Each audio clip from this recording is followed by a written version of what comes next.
Get answers from the experts. It's time for Small Business Friday. The opinions expressed are those of the program host and guest and are not those of WPSL. WPSL does not endorse products that may be mentioned. Any reproduction or retransmission of this broadcast is strictly prohibited without written consent of WPSL.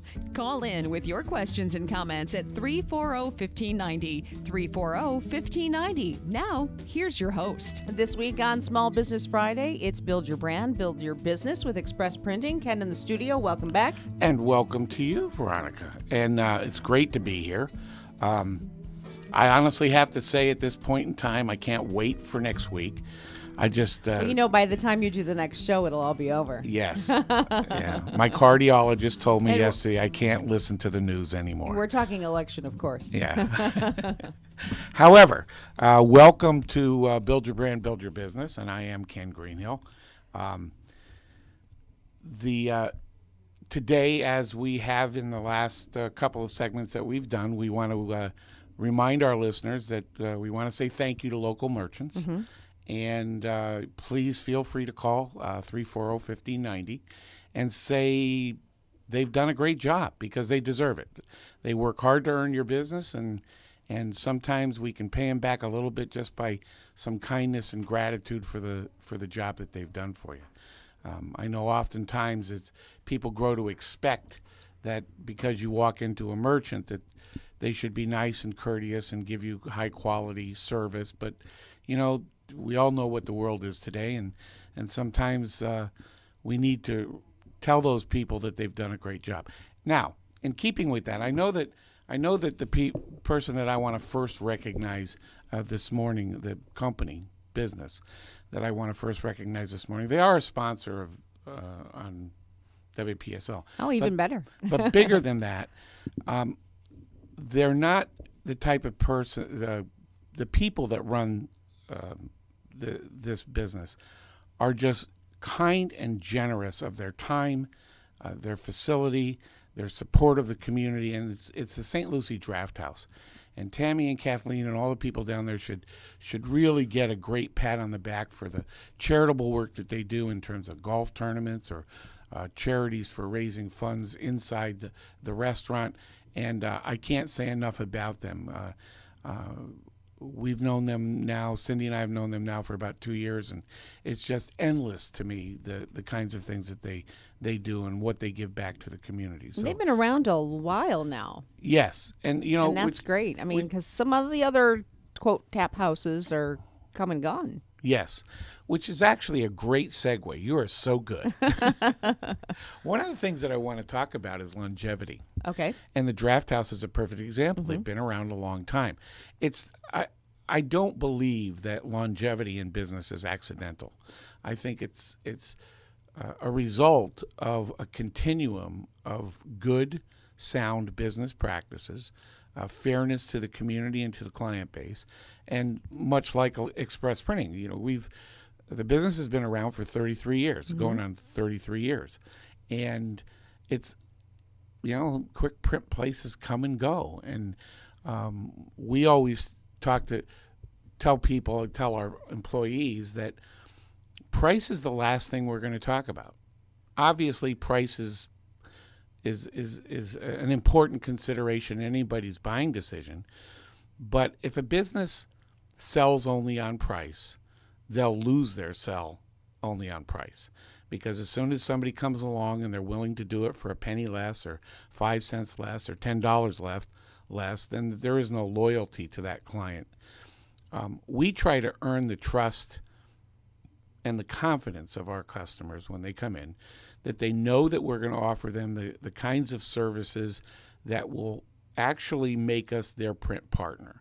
They know that if they have a question or if they have a design change or they have some ideas as to where they want their brand to go, or is what they're planning going to be consistent or inconsistent with their branding strategy, we're there to help them.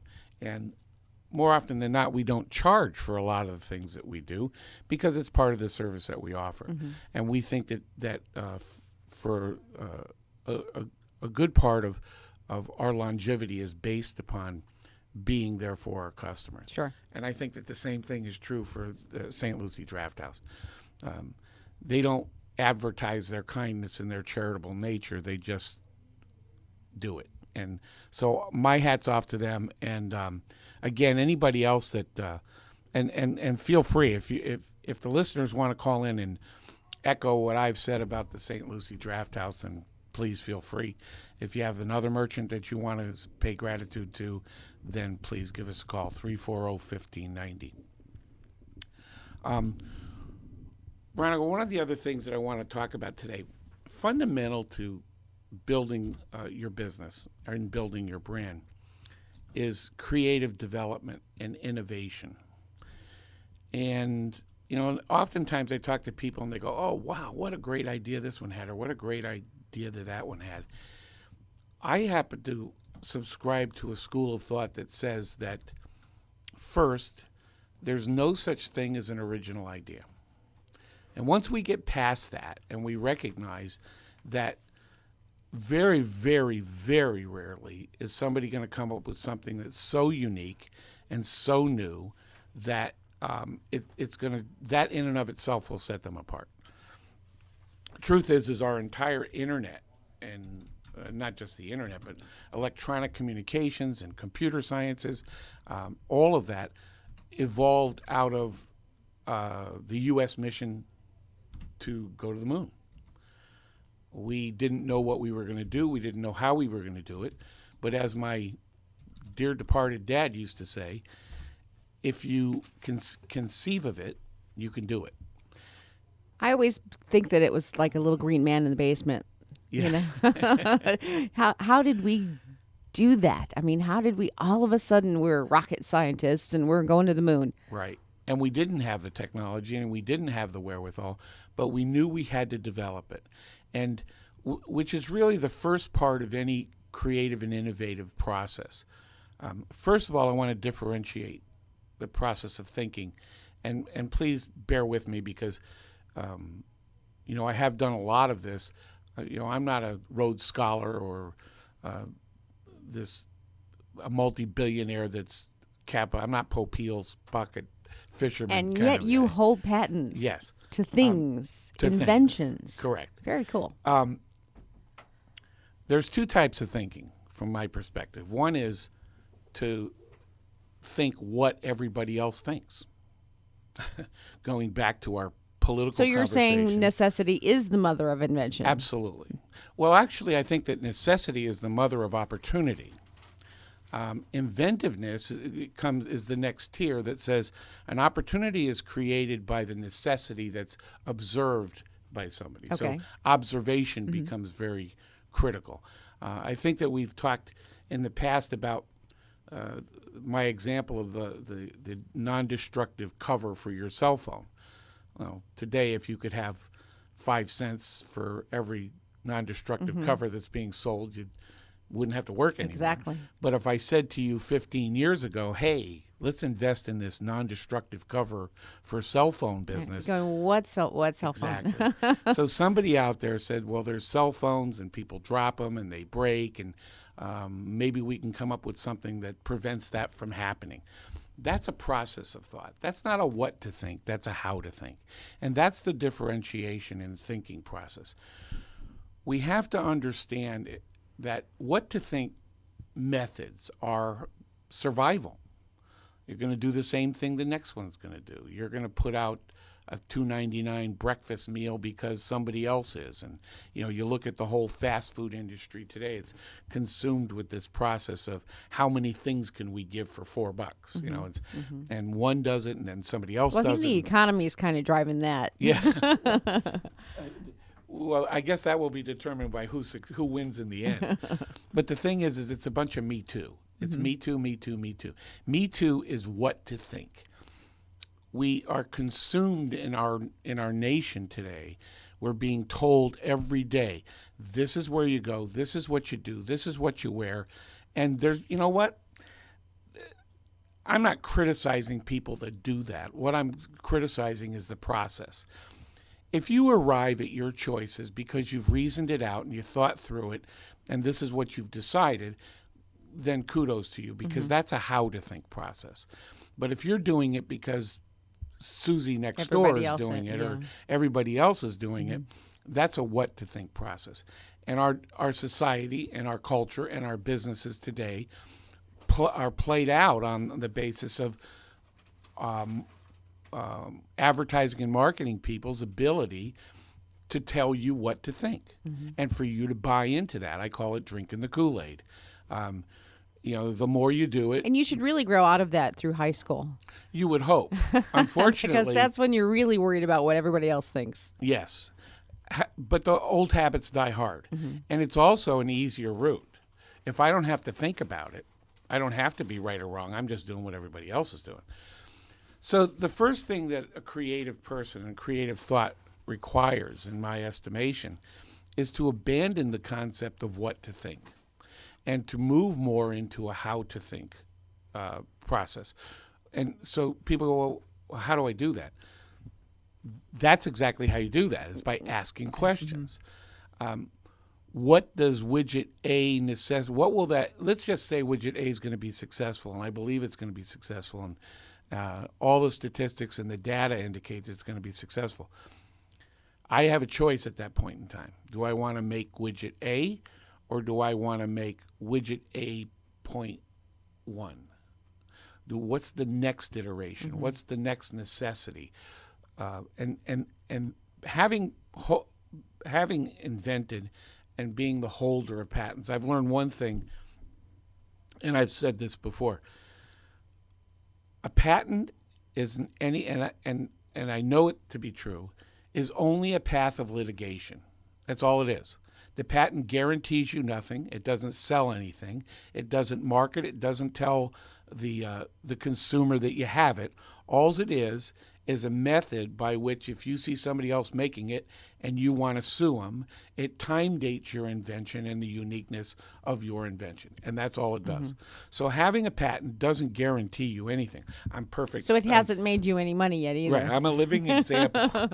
And I think I've also shared that today's world moves so fast with electronic media the way that it is, and social media the way that it is, that you can spend the next 365 days trying to protect your device. But going back to my first point, which is there's no such thing as original thought. And what does that mean? That means if you thought of it, the likelihood that somebody else thought of that solution is pretty high. And that's because it's about opportunities through observation. So it becomes a race. You spend 365 days trying to get your patent perfected, and all the drawings done, and the iterations and the submissions and consultations with the attorneys and back and forth, and the rejection from the patent office and so on and so forth. And a year from now, guess what's happening? You're obsolete. Yeah, that's right. There's no need for it anymore, because either somebody with We've moved on. Right. Deeper pockets or new inventions have come along and developed something that either supersedes yours or eliminates the necessity. So am I saying don't get a patent? I'm not saying that at all. I'm saying go in with your eyes open. Go in to understand what a patent is for, what it will do, and none of that will make you any money. The only person that a patent makes money for is the attorney that writes the patent, until that patent is turned into product. And then there's two types of products. One is a cute product, and the other one is a brilliant product. And the difference between those, a cute product is just that. It's cute. It sits in the box on the shelf, and you get the accolade of saying, I have a patent, and here's the number, and here's my widget, and it's on the shelf. The brilliant product, whether it's patented or not, is the one that turns into dollars and cents. Right. It makes you money. Which is the ultimate goal. Correct. And that's why you're doing what you're doing. We're going to talk about this a little bit more when we come back from the break, but please call in with your thank yous, and we'll be right back. Are you thinking about a new business card, a postcard or invite, a brochure, sign, a banner, or something else that needs to be printed? Have you been thinking about getting t-shirts or other apparel for your group, charity, or special event? Don't know where to start? Express Printing can help. Whether you're starting a business or building one, Express Printing can offer insight on how to separate you from your competition. Express Printing of Port St. Lucie has the widest selection of printed items anywhere. Stop by their shop on US 1 between Sam's Club and Walmart. Their staff will help you with everything from design to completion. Express Printing in Port St. Lucie is proud to present Startup Talk from Indian River State College. The backbone of America is its entrepreneurial spirit, shared by Express Printing and Indian River State College. Trust Express Printing for all your printing needs. Call 878-7975. That's 878-7975. For Express Printing in Port St. Lucie. What are you... And you're listening to Small Business Friday here on WPSL. It's Build Your Brand, Build Your Business with Express Printing. Back to Ken. Welcome back. Thank you very much. Veronica, before the break, we were talking about creative development and innovative thinking as relates to product development and patents and those types of things.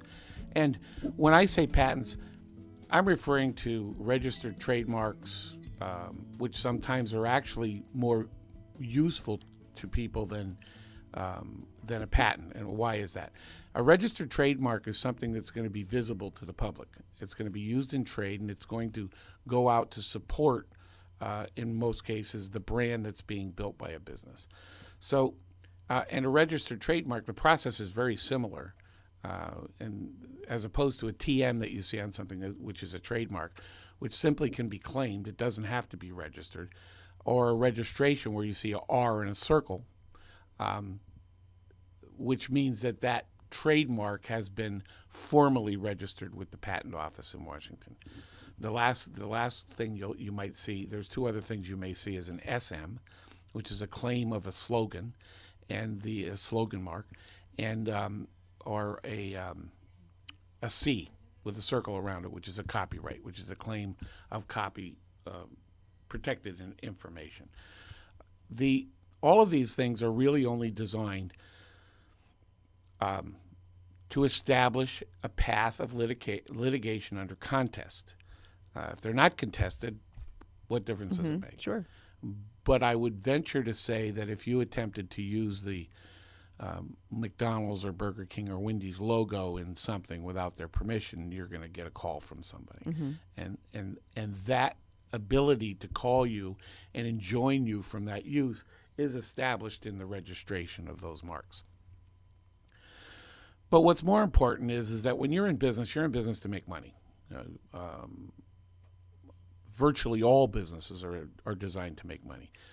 A lot of people think that when you're in a small business, you're flush with cash. Well, that's so far from true. Most small businesses that are out there make about enough money as to make a living. The alternative is get a job and work for somebody else. And sometimes, and I speak firsthand, sometimes that's a better option. But then you have to examine your heart, and you know what? That's just not there for me. Anyone should be looking at, you've got to keep your personal life running, and you've got to keep your business running, and your business has a lot of the same problems as if you own a home and a business, you've got two properties to maintain, pay taxes, keep the power on, et cetera, et cetera. That's right. And much like your children, your business is 365, 24/7. And if you're not running your business, we're only, at Express Printing, we're open Monday through Friday from officially 8:30 to 5. But when I'm not at the shop, I'm thinking about the next thing we have to do, or buying a new machine, or doing a cost analysis of investing into the business, or should we expand the business? And if we expand the business, in what areas does the business have to expand? So it becomes a never-ending quest to try to nurture that business and make it grow. But creativity and inventiveness in terms of business is an attitude. When a person decides that they want to invent something new, or maybe they don't decide they want to invent something new. But it can be taught. I believe it can be taught. And it can be taught by understanding what is the process that brings about the development of a new widget. Very often, let's put it this way, very rarely does an invention come along by a party that is outside the fundamental industry of the invention itself. Okay. Okay, and there's a reason for that. The reason is they are intimately knowledgeable of the kinds of things in the medical community, or even more specifically in a certain cancer treatment or a certain type of immunization drug. They're intimately involved with a process of thought that derives certain conclusions. So again, it becomes observational opportunities. They see something and they go, wow, nobody ever thought of this before. How can we do this better? Right. Yeah. Or how we can do this better, which is an interesting concept of patents, is that, and I say this not necessarily with a lot of pride, but I spent a lot of time internationally consulting on how do you get around a patent.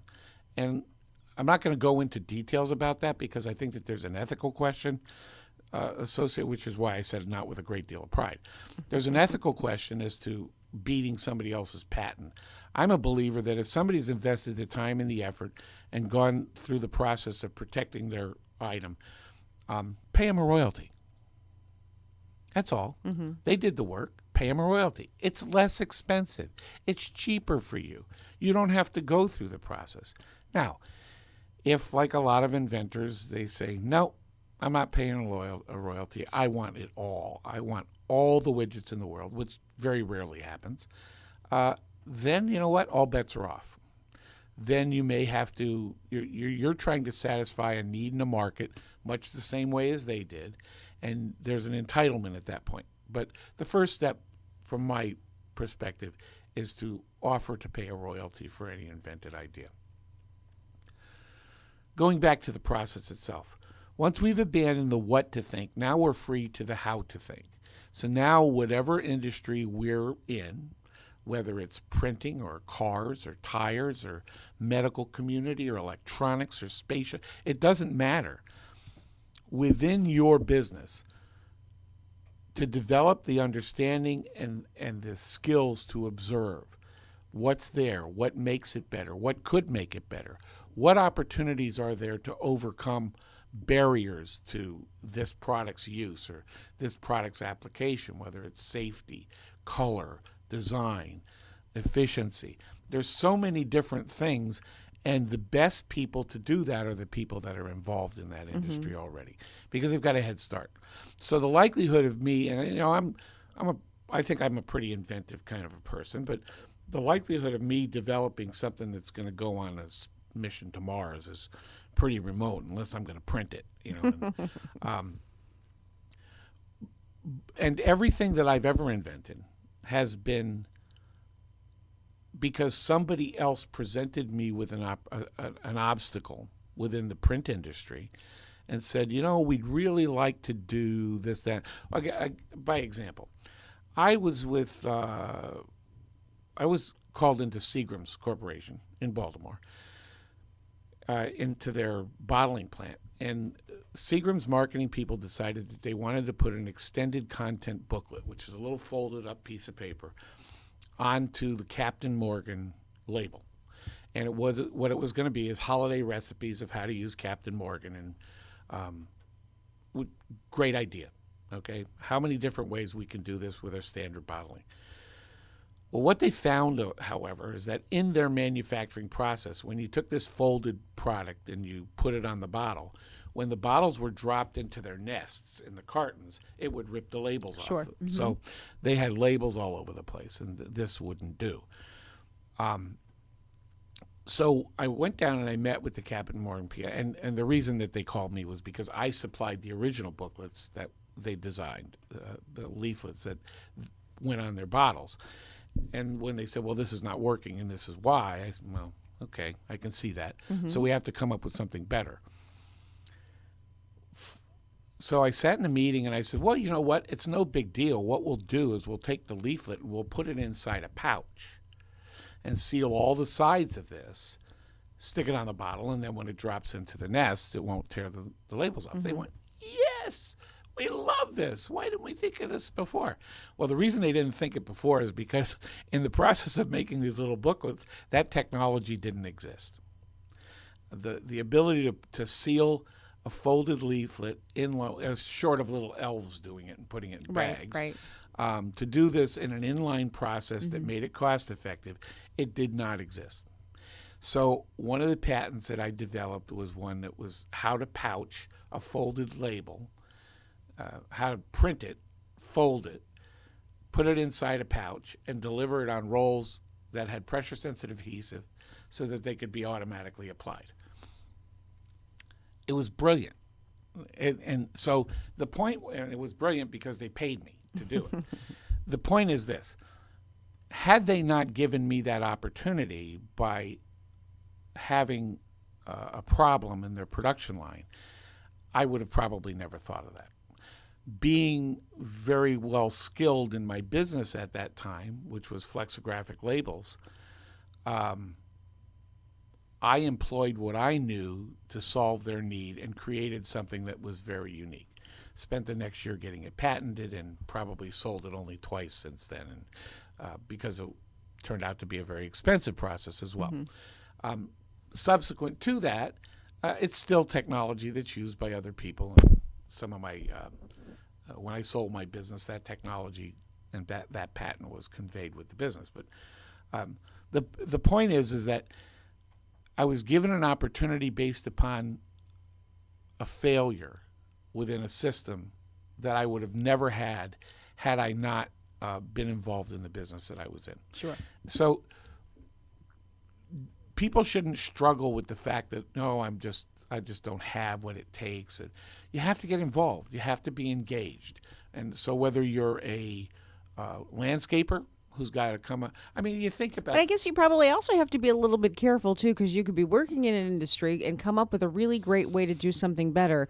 Go to somebody with that idea who has the authority to make that change or to try your idea out, and boom, there goes your idea to someone else. You know, that's it's called the inventor's dichotomy. If you don't tell anybody, you never sell any. If you expose yourself, you run the risk of having your idea stolen. Right. And one of the ways that the patent office has chose to deal with that, if that is truly unique, you can apply for a provisional patent. And a provisional patent gives you a year to formally file for a patent. The good news with a provisional patent is the requirements for application are much lower than they are for a full patent. But it gives you a year to decide to give you protections. And in a lot of ways, what a provisional patent does is like in a trademark. Trademarking something is a date claim of when you started using that mark in commerce. And you have to, by being able to prove the date that you started using it in commerce, somebody else comes in and they want to steal your trademark, then you have evidence. Now, this is mine. I claimed it as of this date. Well, a provisional patent does a lot of the same thing, is it gives you protection for the time dating of your idea. Short of that, you really have to assess to yourself. Sometimes you do run the risk, and you have to have faith in businesses. And that's where, you know, I feel sorry in a lot of ways for a lot of the millennial generation that doesn't want to do face-to-face. They want to do everything over the internet, or they want to do everything online. And unfortunately, because they want to do everything in their jammies, sitting in their comfy chair at home. Right. Getting their I tried hard trophies. I'm sorry. It's too hard. Yeah. No, we obviously know some. Yeah. But nothing can replace a face-to-face conversation with somebody. it's very few people will sit in front of another human being in a conversation and know that they're lying, that they're not lying to them, or they're not trying to deceive them, or they're patting them on the back and squeezing their hand and a lot of the other cliche type behaviors. You'll never get that over the internet. You're never going to get that in a text. You're never going to get that even in a phone conversation. Right. I've told my kids time and time again, if you're going to lie to me, do it over the phone. Do not tell me to my face. Yeah. But I'm not special. I just know that that's true of most people. Nothing in business is gained without risk. If you don't expose yourself, you'll never sell your idea. So there's no... It'll just stay that, an idea. Exactly. Then it's a cute idea. Yeah. And there's no quick path from your brain to Walmart shelves. It's a pipe dream. It's not going to happen. Walking that path is long and arduous, and it takes money and it takes investment. And that shouldn't dissuade anybody. That should just enlighten people to be prepared for the fact that, you know what? I could sell a lot of these in the garden shops of Sears or Target or wherever. I could really see this becoming a solving a problem thing. But here's the good news. The good news is that if a supplier is selling into a major national company, they're not selling one SKU. They're selling multiple items. They're meeting with people in Bentonville, for example, with a book. And these are master distributors. Well, imagine for a moment that book was empty. There were no more ideas. There were no more products. There were no more things to sell. How many things are they going to present to Walmart? 0. But is that the person you should be in contact with your one thing?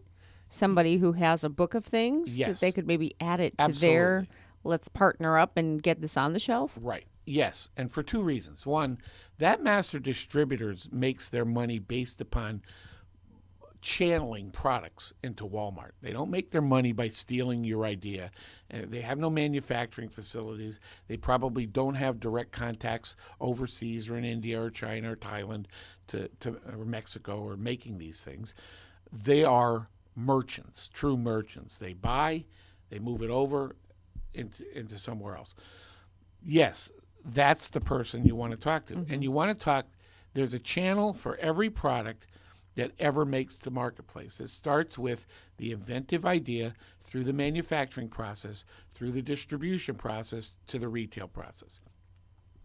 It's not a direct line. Never in today's world does that happen where you get an idea and it hits the shelf. Now, is the internet changing that? I think that the internet creates opportunities, but my personal opinion is there is as many scam opportunities as there are credible opportunities. And I think that that's the greatest deterrent to the internet, is the fact that as many people that have been successful buying things on the internet, there's been another one that's been unsuccessful. Okay. And I'm not sure. That's a very new market, and I'm not sure that it's matured to a point where people can have 100% confidence that it's okay. I personally, I don't leave my office when I go Christmas shopping anymore. But I have a select set of merchants that I have a successful experience with that I know I can rely on. Does that mean that that's going to be the same way a year from now? No. We all know what the power of the media is. We all know that there's so many people out there that want to, again, tell you what to think and what to buy and where to get it and why you should do it and how much you should pay and make it so easy for you so that you can sit around in your jammies and watch order video things games. delivered to the door. Exactly. Yeah. Even food these days. Yes.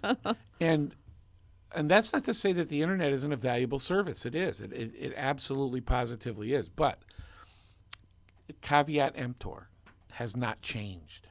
It's still your responsibility as the buyer and the consumer to take the time and do the research and check it out to determine that the people that you're doing business with are credible and good sources.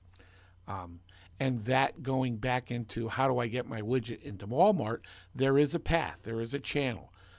try as you may, you might want to think that you're going to change that channel, and I've lived this with countless tens of thousands of dollars of mistakes of thinking that any of the ideas or the products that I've developed, oh, I could sell 1 million of these in Walmart. Well, you probably could. It's not selling 1 million to Walmart. It's getting them to buy them. Okay, getting it in the Walmart. Correct. And I found that for me and the things that I was developing at the time, there were 5 tiers of distribution that between me and Walmart. Now, ultimately, I did get one product in Walmart on a trial basis, and it did okay, but it wasn't the success that we thought it should be, nor was it the success that Walmart thought it should be. Mm-hmm. So it didn't get repeated. But there's a lot of products that are like that. It didn't say that I'm not going to do this again, but what it did do is shortcut the path, because now I understood the channel of distribution of getting my product into the retail venue. All products work through channels. They don't go direct. There is no straight line. There's a channel of distribution from invention to sale. And part of the research for anybody that has a product is to find out what is that channel. Mm-hmm. And the point I was making before is the distributor, the master distributor, the local distributor, the regional distributors have to have a constant stream of products. If they don't, they go out of business, because they're not manufacturers, because they don't have manufacturing facilities, because they don't have access to innovation and ideas, because all they're doing is buying and moving it to the next tier. That's the nature of their business.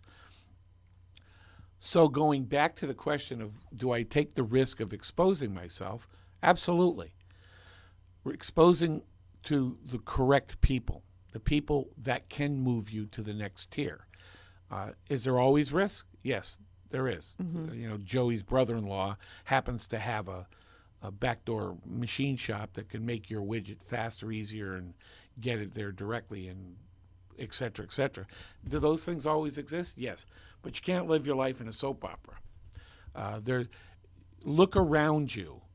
There's too many unpatented, unprotected products that you buy every single day of your life to think that a patent is the only way to get your product to marketplace. In fact, the patent is the rarest form of getting your product to the marketplace. My personal opinion and my experience says at this point I probably would think 10 times before I applied for another patent. What is it going to give me? What is it going to protect? What's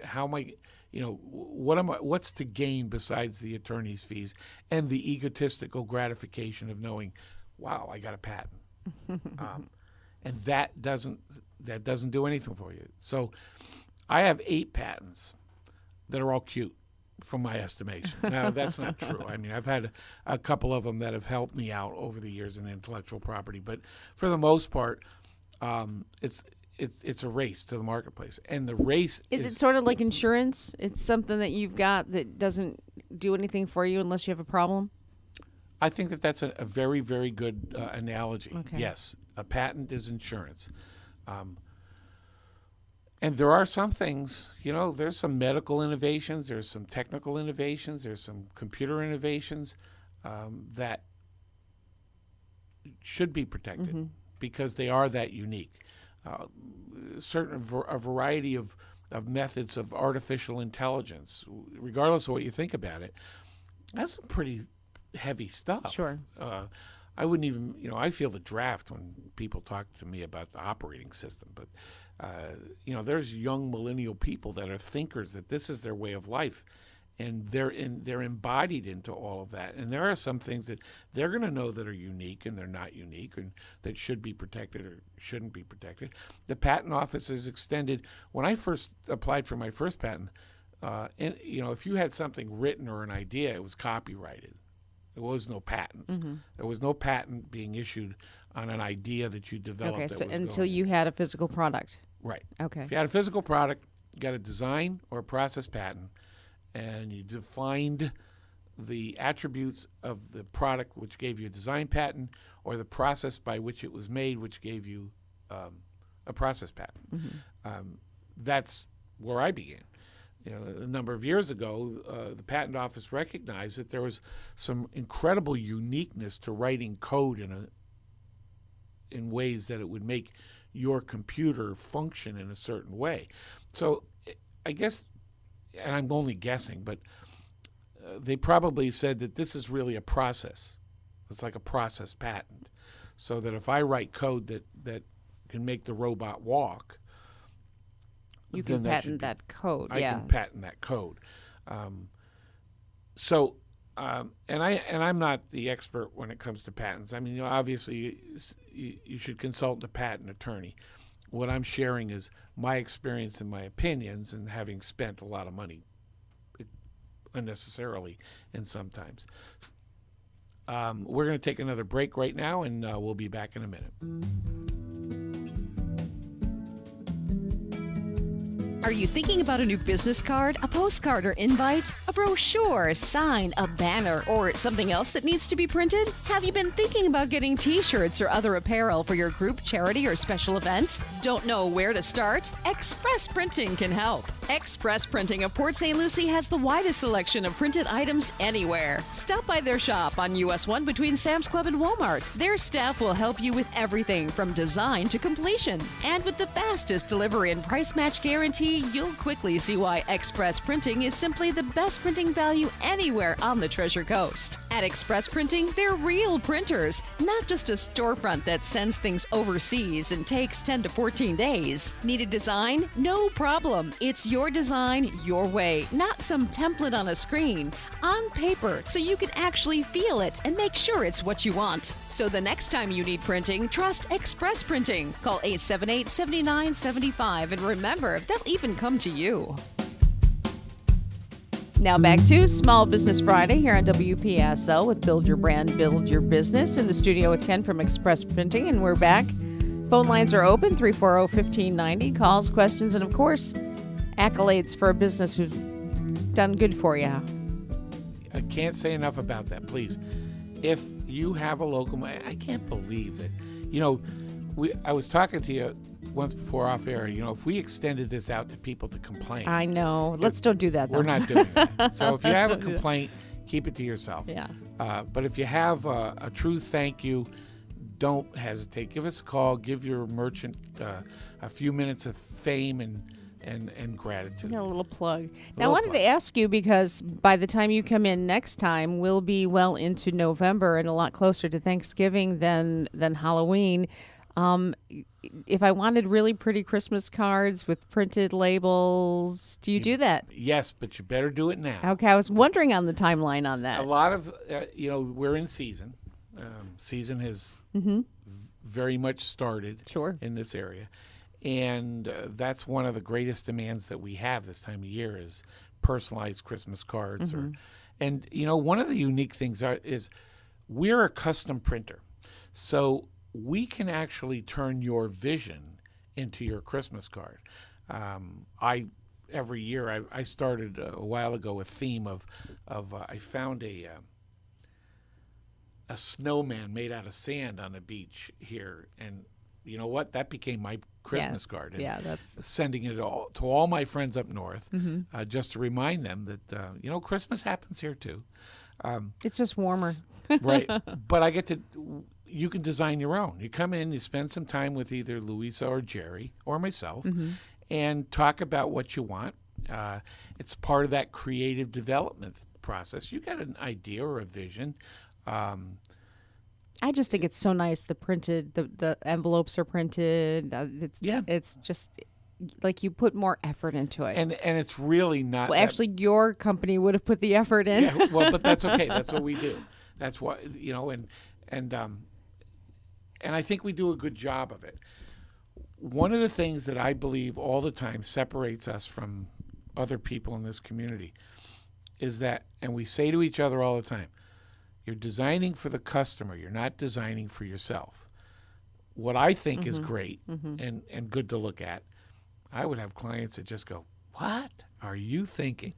And vice versa. Sometimes I get stuff coming in and we'll have conversations in the office about, do they really want to do this? And The rule is real simple. We're printers. If somebody wants us to design, we'll design. Other than that, we're printers. We're printing somebody else's vision, and we're not judging whether it's good, bad, or indifferent. We could do some technical things to improve a lot of things that come in, but for the most part, the creativity and the idea comes out of their heads. Yeah, I have a friend who does every year a different. You just can't wait to get his card. Years ago, he did one where he was Rambo, and he was shooting down Santa's sleigh, and those were his cards. Yeah, he had but of course it was all custom printing. That's okay. And your name is printed on there, and you just wonder what's he going to do next year. Our personal Christmas cards, Cindy does. Cindy's my wife, and an incredibly crafty person. I mean, she makes stuff that just blows me away. Well, she handcrafts multi-tiered, three-dimensional, layered Christmas cards. Okay.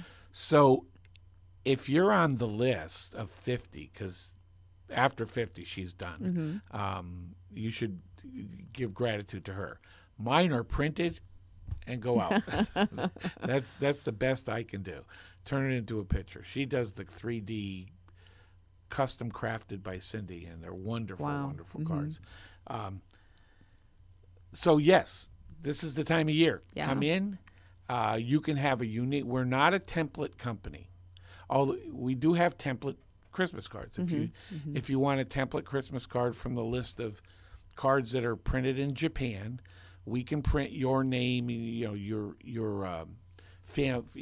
greetings from the Greenhill family on the card for you, and we can print your return address on the envelopes, and we can do all those kinds of things very cost effectively. But if you have an idea beyond that, we can also help you doing that. So yeah, it's November's coming. Yeah, we're close. Yep. And the way the mail system works sometimes in Florida, you probably should have mailed it all. Anyway, creativity and development, going back to actually where we began, which is there's no such thing as an original idea, observation, and learning how to think. I think that those are the three key things to bringing an idea to fruition. Hard work is never supplanted by anything else. It's the core of what we do. And, a lot of times you go to the car dealer and you just expect there's 4 tires on the car. You can't expect a spare anymore. But there should be 4 tires and some steering mechanism. But what we give little regard to and often pay little respect to is what it takes to make that tire, what it takes to make that steering mechanism, what it takes to actually make a car in terms of the depth of technology, and it gets you where you want to go. Because this little part makes this little part do its thing, and then the whole thing comes together, and you go, wow, who thought of all this? It's the hardest part of creativity and innovative product development is that I don't think you're ever truly, I don't care how much money you make selling them, I don't think you ever make as much as what's come out of your head and your heart in developing that product. I don't think you're ever repaid for that. So you just keep moving forward, come up with a new one, a new development, a new idea. I spend a lot of time at farmers markets and craft fairs because that's part of how we promote our business, by handing out our business card and helping people with labeling. But we see a lot of craft ideas where Cindy and I just remark to each other that at $4, how can this person ever recover what they've got into it?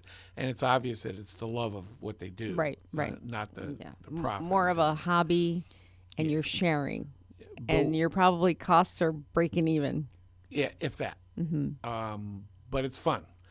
When you have a business storefront on US 1 in Port St. Lucie, and you've got, I call it the big horse that needs a lot of grain to feed, you got a business, and you've got to take in revenue in order to pay those bills and keep those going. Express Printing has been fortunate for 33 years to be able to do that. And in our new location, we're just, we want to thank all of our customers for coming in, supporting us in our move, They love it. They love the place, the look, the feel, and we're very, very happy there. The walk-in trade that has increased for us in this location has been really remarkable, far beyond anything that we ever expected. And we thank all those new clients that come in, and we hope that over time we can earn your trust in your business to be your reliable source for whatever you need printed. That said, it's we welcome anybody to come into the shop and just come in for a piece of candy. We have candy 365 days a year. We don't just wait for Halloween, although Halloween does have a tendency to fill the coffers a little bit fuller. But people will tell you that at Express Printing, our counter candy is the best candy you get for free. So we welcome you to come in. The other thing that this time of year brings about that people might wait till the last minute for is calendars and custom calendars for 2017. It's definitely not too early to do that. An excellent way to market your business. Absolutely. Whether it's a magnetic calendar, a little fold over, a desktop, a wall calendar, a custom printed calendar, whatever, we can help you with that.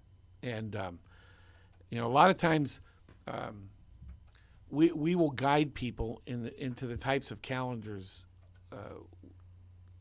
that they might want to use.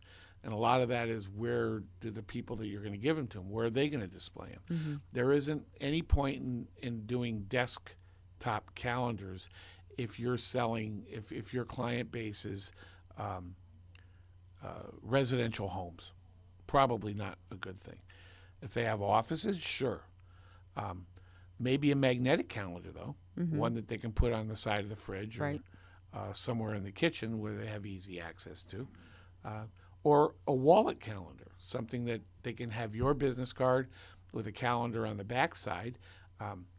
I encourage people that do that to do a 6-month calendar, only because it's easier to read. A business card's only 3.5 inches by 2. Yeah, you get a full year on there. It's pretty small. Yeah, it is. And I tried that for a while, and people go, "This is great," except I can't read the numbers.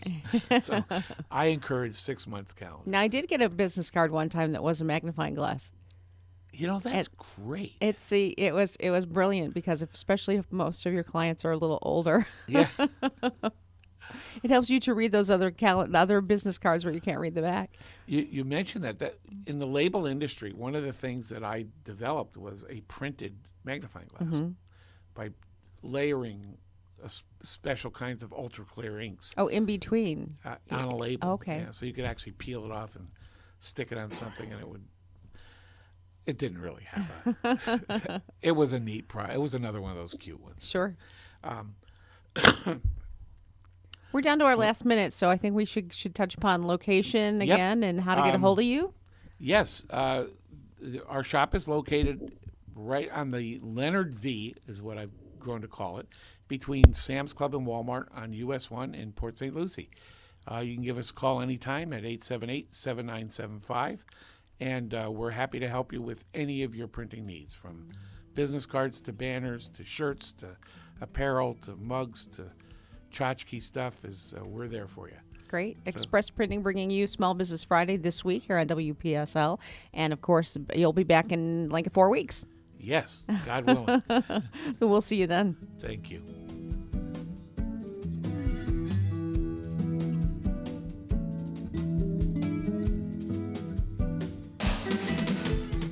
This is WPSL Port St. Lucie, the talk of the Treasure Coast.